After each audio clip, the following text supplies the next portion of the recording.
The reason it's our big story is Seattle spent more than $1 billion to renovate the old Key Arena, and that's where the Blazers will play the Clippers tonight.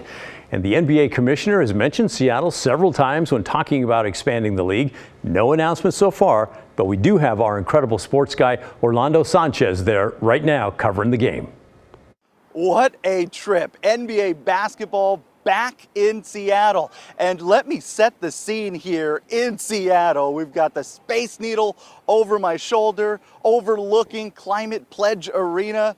Basketball here for the first time in 4 years with two NBA teams going head to head. And you got to go all the way back to 2008 to find the last time the Portland Trail Blazers played a game here. And that was against the Seattle Supersonics. And if you're wondering, the Sonics won that game.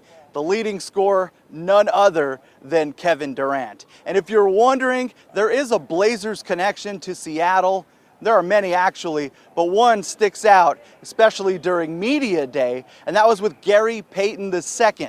His dad, a legend, Gary Payton, a former Oregon State Beaver, Hall of Famer, and a Seattle Supersonics legend. He goes back. Those memories are flooding in. He's still suffering from an injury, still trying to get right, and man, he wishes he could play in this game. I wish I can play. I'm trying to see if somehow, some way I can suit it just for like 30 seconds or something. But, you know, it's going to be dope to see the renovation of Key Arena and, you know, what they did, and it's going to bring back a lot of memories. So it's the Blazers and the Clippers. Head coach Ty Lue and Chauncey Billups, they're buddies. They talked about playing this game during the summer, and now it's a reality. Game time is set for 7:30. And if you're wondering where to find it on TV, it won't be broadcast in the Portland area. But don't worry, we've got you covered. So stay tuned right here at 11 o'clock on KGW. Back to you. All right, tonight's game in Seattle gives us the opportunity to look back at the old Blazers-Sonics rivalry. The two teams were separated by just 174 miles after all. For that story, we're going to head into the KGW vault.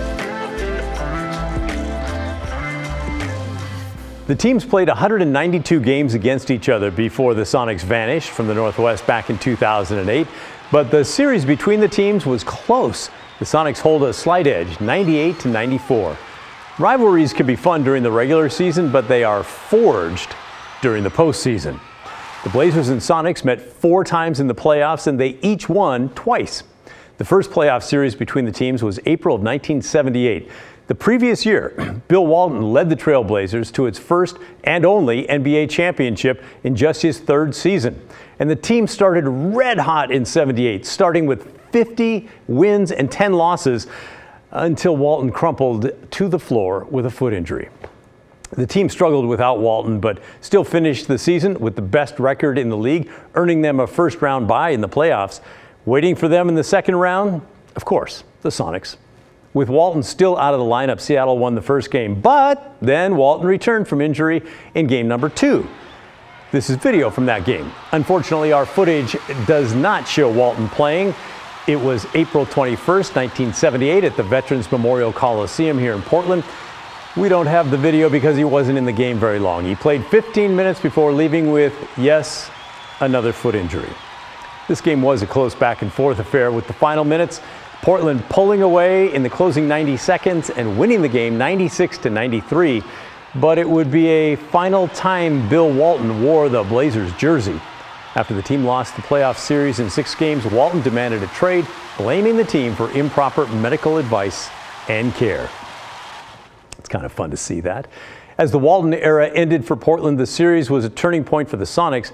They would go on to the NBA Finals in '78, losing in 7 games to the Bullets. But the momentum was there the next season, and in a finals rematch with Washington led by MVP Dennis Johnson, the Sonics won their first and only championship. Fast forward nearly 3 decades and we find ourselves at another turning point for both teams, the 2007 NBA Draft. Not so much a rivalry playing out on the hardwood, but decisions made that night would influence the future of the franchises. The hype in Portland was high as the Trail Blazers held the #1 pick in the draft, with Seattle right behind at number 2. And the top 2 players in college at the time were the most highly sought after players since LeBron James. Oden. You got to go, Greg Oden. Yeah. You have to. No, you got to look at Durant. He's got the whole package. Oden. Definitely Oden. Inside Oden. Most fans say the prospect of this super athletic man-child donning the Blazers red and black is just too tempting to pass up. Bounce pass to Durant. But others see Kevin Durant, the College Player of the Year as a freshman, as a superstar waiting to happen. This billboard on the Banfield Freeway asks drivers to honk once for Oden, twice for Durant, and it's generating plenty of noise. Oh, hindsight. The debate was on, and yes, this still is painful for many of us. Greg Oden or Kevin Durant, the Blazers made up their mind thinking that it was going to be boom or boom. Neither player could turn out to be a bust, right? Right?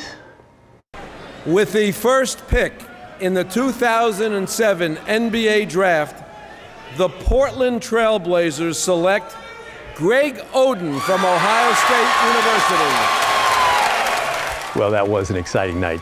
But Greg Oden played 82 games with the Blazers and only 105 games in the total NBA. After 7 knee surgeries, his career was over. That left Kevin Durant for the Sonics, and what a promising career he had ahead of him. Seattle fans could feel it. But then the franchise was up and out, taking Durant with it to Oklahoma City, where he began his Hall of Fame level career for Sonics fans. What are your favorite memories of the Blazers and the Sonics and their rivalry? We'd love to hear from you. Send us an email to thestory@kgw.com or leave us a voicemail, 503-226-5090.